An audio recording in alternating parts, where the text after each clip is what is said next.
जय हिंद साथियों, आपके YouTube चैनल ज्ञानदीप इंडिया पर आप सभी का स्वागत है। और आज देखेंगे प्यारे बच्चों, बहुत ही मोस्ट इम्पोर्टेंट टॉपिक जो कि बोर्ड क्लास में 3 नंबर में पूछा जाता है या बोर्ड एग्ज़ाम में 3 नंबर में पूछा जाता है। और आज देखेंगे 10th क्लास के सभी मोस्ट इम्पोर्टेंट सेंट्रल आइडिया जो 2026 में 2025-26 के सत्र में आने वाले हैं।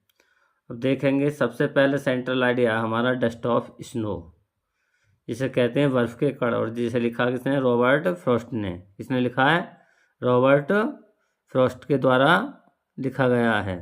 ठीक है, तो देखेंगे सबसे पहला सेंट्रल आइडिया है कि the poem dust of snow, कि द पोएम कविता डस्ट ऑफ स्नो बर्फ के कण इज माने कंपोज्ड लिखे गए हैं बाई माने द्वारा रॉबर्ट फ्रॉस्ट के द्वारा।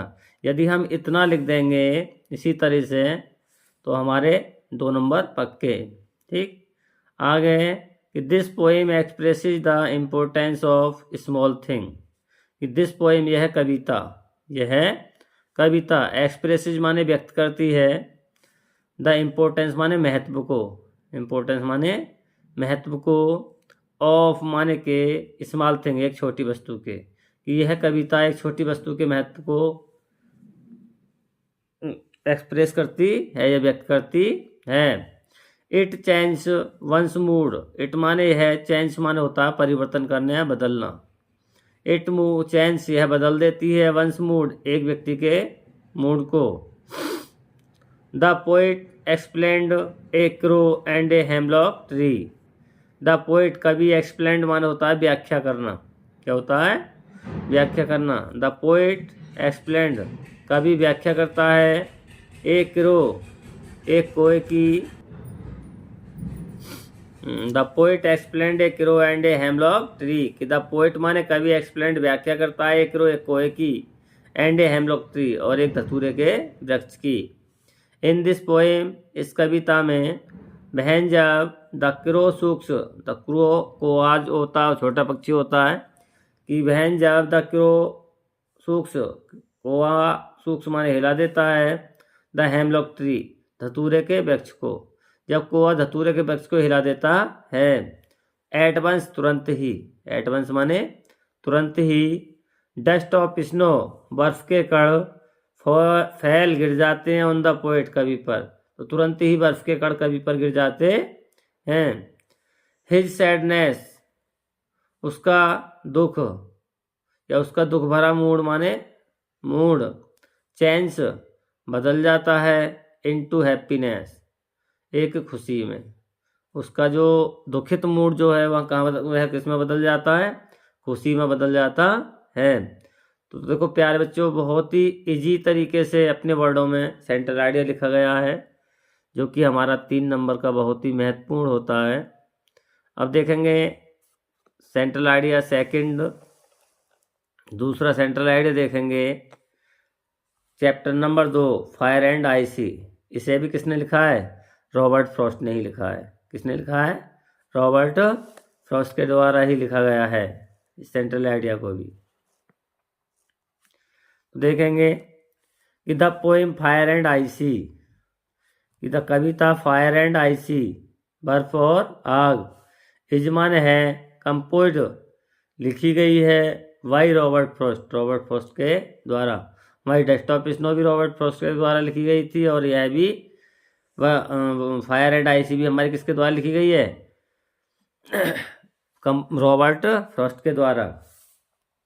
आगे कि the poet compares fire with desire and ice with hatred, the poet माने कवि, कंपेयर्स तुलना करता है, फायर आग की, विद डिजायर इच्छा से, कि कवि आग की तुलना किससे करता है? इच्छा से, एंड और आइस विद हेटर्ड, और बर्फ की तुलना किससे करता है? हेटर्ड से। देखो बर्फ की तो फायर आग की तुलना तो हमारी किससे की गई है? इच्छा से। ठीक, और आइस ये बर्फ दे रखा है, इसकी तुलना किससे की गई है? हेटर्ड घृणा से। ठीक है, आगे कि बोथ ऑफ देम ये दोनों, बोथ ऑफ देम ये दोनों, आर माने हैं ग्रोइंग, ग्रोइंग माने होता है बच्चों बढ़ना। क्या होता है? पढ़ना कि बोथ ऑफ देम ये दोनों आर माने ग्रोइंग बढ़ रहे हैं विद ग्रेट स्पीड बहुत ही तेजी से, बहुत ही तेजी से, ये दोनों बहुत ही तेजी से बढ़ रहे हैं। If we do not prevent them from growing, if यदि वी डू नॉट, वी माने हम, डू नॉट मान नहीं, प्रिवेंट माने होता है रोकना, यदि हम इन्हें देम माने इन्हें, यदि हम इन्हें नहीं रोकते हैं फ्रॉम ग्रोइंग बढ़ने से, यदि हम इन्हें बढ़ने से नहीं रोकते हैं तो the world will and one day, world माने संसार, वर्ल्ड माने संसार का, विल माने हो जाएगा, एंड माने अंत, वन डे माने एक दिन, तो संसार का अंत एक दिन हो जाएगा। सो इसलिए we should control our desire and love all, so इसीलिए अतः, बी माने हमें, शुड चाहिए, कंट्रोल माने प्यार करना, इसलिए हमें प्यार करना चाहिए, our desire, sorry, we should control our desire, so इसलिए बी माने हमें, शुड चाहिए, कंट्रोल माने होता है नियंत्रण करना, क्या होता है नियंत्रण करना, तो इसलिए हमें नियंत्रण करना चाहिए आवर डिजायर अपनी इच्छाओं पर, एंड और लव ऑल और सभी से प्यार करना चाहिए। तो इस तरह से देखो प्यारे बच्चों बहुत ही इजी शब्दों में सेंट्रल आइडिया लिखा गया है। इसके बाद देखेंगे सेंट्रल आइडिया थर्ड, ठीक है, चैप्टर नंबर 3 का सेंट्रल आइडिया देखेंगे। ए टाइगर इन द जू, एक बाघ चिड़ियाघर में, एक बाघ चिड़ियाघर में। देखो इसे भी देखेंगे कि द ब्यूटीफुल पोएम, सुंदर कविता, सुंदर कविता, ए टाइगर इन द जू, एक बाघ चिड़ियाघर में, इज माने है, कंपोज लिखी गई है, वाई माने द्वारा, लेस्ली नॉरिस, किसके द्वारा लिखी गई है, लेस्ली नॉरिस के द्वारा लिखी गई है। इन दिस पोएम, इस कविता में, इस कविता में, द पोएट टेल्स, कवि टेल्स माने बताते हैं, कवि बताता है, दैट कि the animals do not happily in the जू, कि द एनिमल्स माने पशु, डू नॉट माने नहीं, हैप्पीली माने होता है खुश, क्या होता है मेन वर्ड है हमारा क्या, खुश, कि हैप्पीली माने खुश नहीं रहते हैं, इन द जू कहाँ चिड़ियाघर में, कि पशु चिड़ियाघर में खुश नहीं रहते हैं, प्रसन्न नहीं रहते हैं। They live a pathetic life in cage, ठीक है, दे माने वे, लिव रहते हैं या जीते हैं, ए पैथेटिक लाइफ एक दयनीय जीवन, वह एक दयनीय जीवन जीते हैं, इन केज पिंजड़े में, वह पिंजड़े के अंदर एक दयनीय जीवन जीते हैं। They feel angry helpless and sad in zoo, they माने वे, फील्स, दे माने वे, फील माने होता है महसूस करना, दे फील वे महसूस करते हैं, अनुभव करते हैं, एंग्री और क्रोध होते हैं, हेल्पलेस असहाय होते हैं, एंड और सैड माने दुखी होते हैं, इन द जू चिड़ियाघर में, वह अपने आप को चिड़ियाघर में रहते हुए क्रोधित, असहाय और दुखित महसूस करते हैं। They remember their life in the forest, they किसके लिए आया, एनिमल्स पशुओं के लिए, तो दे रिमेंबर्स वे याद करते हैं, देयर लाइफ अपना जीवन, इन द फॉरेस्ट जंगलों का, वह जंगलों का अपना जीवन याद करते हैं। It is cruel to keep the wild animal in the zoo, it माने यह है, इट माने यह है, इज माने है, क्रूअल माने निर्दयी, यह है क्रूरता है, कि टू कीप माने रखना, द विल्ड एनिमल जंगली जानवरों को, इन द जू चिड़ियाघर में, ठीक है, कि जंगली जानवरों को चिड़ियाघर में रखना क्रूरता का कार्य है। अब देखेंगे चैप्टर नंबर है हमारा 5, 5वां चैप्टर है कि the ball poem, ball poem क्या है, गेंद, बॉल माने क्या होता है, गेंद, गेंद, ठीक है, इसमें क्या होता है, एक बच्चे की गेंद खो जाती है, वह अपना दुख व्यक्त करता है, तो इसी के दुख व्यक्त करने के बारे में कवि ने क्या बताया है कि the poem Kavita the ball poem गेंद इज माने है कंपोज लिखी गई है बाई जॉन बैरीमैन। किसके द्वारा लिखी गई है? जॉन बैरीमैन के द्वारा लिखी गई है। In this poem the poet desire in this poem इस कविता में द पोएट डेस्क्राइब्स अब कवि डेस्क्राइब्स माने वर्णन करता है सैडनेस माने दुख का ऑफ यंग बॉय एक युवा लड़के के या एक छोटे लड़के के दुख का वर्णन करता है।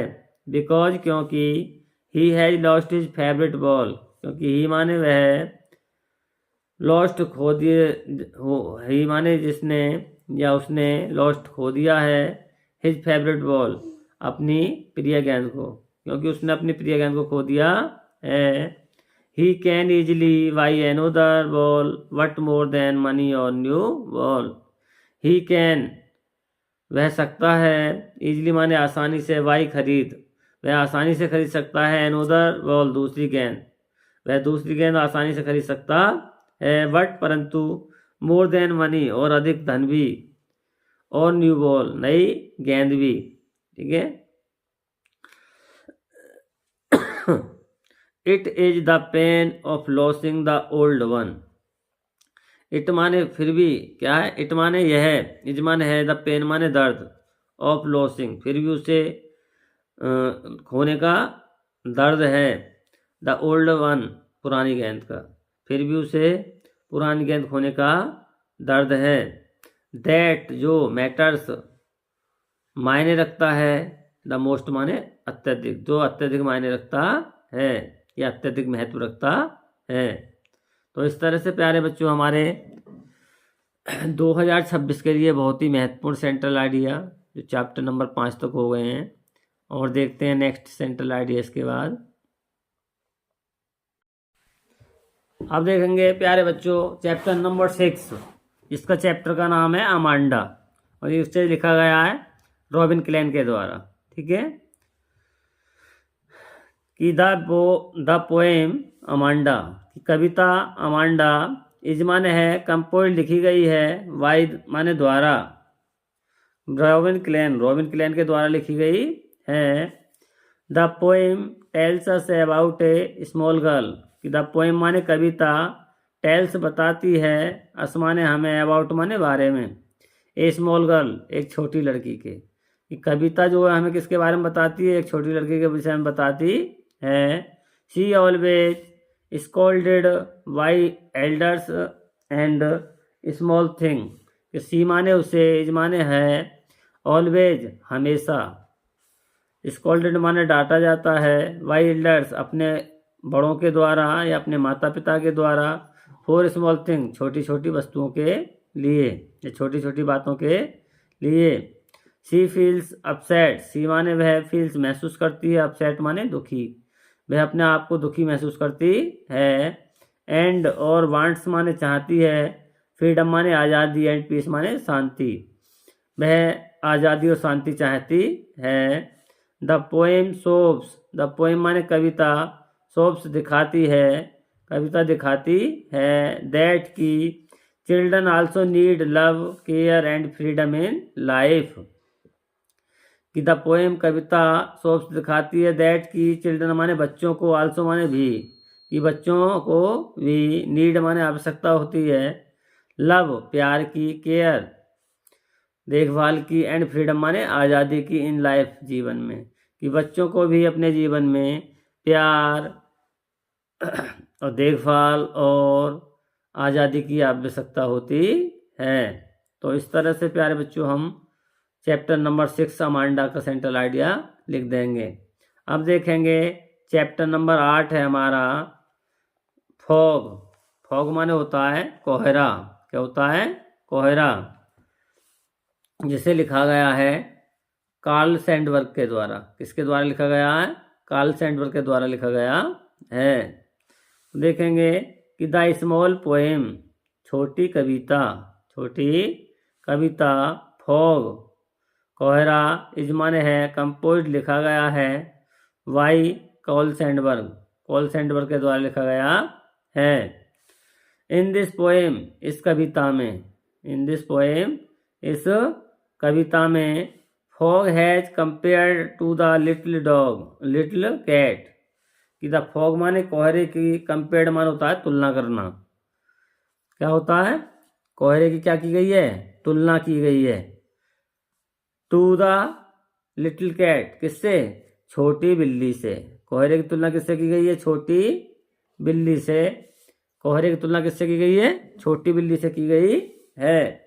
The fog comes silently like a little cat, कि फॉग माने कोहरा, कम्स आता है, साइलेंटली माने चुपचाप। क्या आता है? कोहरा चुपचाप आता है। Like a little cat, like माने समान या भांति, ए लिटिल कैट एक छोटी बिल्ली की। जो कोहरा भी किसके समान आता है? एक छोटी बिल्ली के समान आता है। एज, क्योंकि the cat hunches on the floor, क्योंकि द कैट माने बिल्ली, हंचेज छिप जाती है, ऑन द फ्लोर फर्श पर, क्योंकि बिल्ली जो है फर्श पर चुपचाप बैठ जाती है, छुप जाती है। इन द सेम वे, उसी तरीके से, इन द सेम वे उसी तरीके से, फॉग माने कोहरा भी, सिट्स छिप जाता है, एंड और लुक्स माने दिखाई देता है, ओवर माने ऊपर, द सिटी एंड हार्बर, कोहरा कहाँ कहाँ दिखाई देता है? सिटी माने शहरों पर, एंड हार्बर माने कहाँ कहाँ? सिटी माने शहरों पर दिखाई देता है, और हार्बर माने होता है बंदरगाह है। कि कोहरा कहाँ कहाँ दिखाई देता है हमें? शहरों के ऊपर और बंदरगाहों के ऊपर। Fog to moves silently like a cat, कि फॉग माने कोहरा, टू माने भी, मूव्स गति करता है, साइलेंटली चुपचाप, वह भी चुपचाप गति करता है, लाइक ए कैट छोटी बिल्ली के समान। ये छोटी बिल्ली की तरह, एक बिल्ली की तरह वह भी क्या करता है? चुपचाप गति करता है। अब देखेंगे चैप्टर नंबर 10 है, 10वां चैप्टर है हमारा, for any Gregory. For any Gregory chapter का नाम है, और जिसे लिखा गया है विलियम बटलर यीट्स के द्वारा। किसके द्वारा लिखा गया है? विलियम बटलर यीट्स के द्वारा लिखा गया है। तो देखेंगे इसमें क्या है, कवि ने क्या कहा है कि the poem, Kavita, for any Gregory, यदि हमें चैप्टर का नाम पता है तो हम सेंट्रल आइडिया बहुत ही आसानी से लिख सकते हैं। कि the poem, Kavita, for any Gregory, Gregory के लिए, या एनी ग्रेगरी के लिए, is composed by William Butler Yeats, के इज माने है, कंपोज लिखी गई है, by William Butler Yeats, William Butler Yeats के द्वारा लिखी गई है। इसे W.B. यीट्स भी लिख सकते हैं, W.B. यीट्स भी लिख सकते हैं। द पोइट टेल्स, कि द पोइट माने कवि, टेल्स बताते हैं, दैट की man should love his beloved for her qualities of head and heart, कि मैन माने व्यक्ति को, मैन माने व्यक्ति को, शुड चाहिए, लव माने प्यार करना, हिज बिलव्ड अपनी प्रेमिका से, कि व्यक्ति को अपनी प्रेमिका से प्यार करना चाहिए, फॉर हर क्वालिटीज उसके गुणों पर, गुणों के द्वारा, ऑफ हेड, ऑफ हेड उसके विचारों के द्वारा, एंड हार्ट हृदय से, उसके हृदय के विचारों पर और उसके गुणों पर उसे व्यक्ति को क्या करना चाहिए? अपनी प्रेमिका से प्यार करना चाहिए। नोट, न कि, फॉर हर फिजिकल ब्यूटी, न कि उसकी शारीरिक सुंदरता पर, उसकी शारीरिक सुंदरता से प्यार नहीं करना चाहिए, वरना उसके क्या से गुणों से और उसके हृदय से प्यार करना, उसके हृदय रूपी विचारों से प्यार करना चाहिए।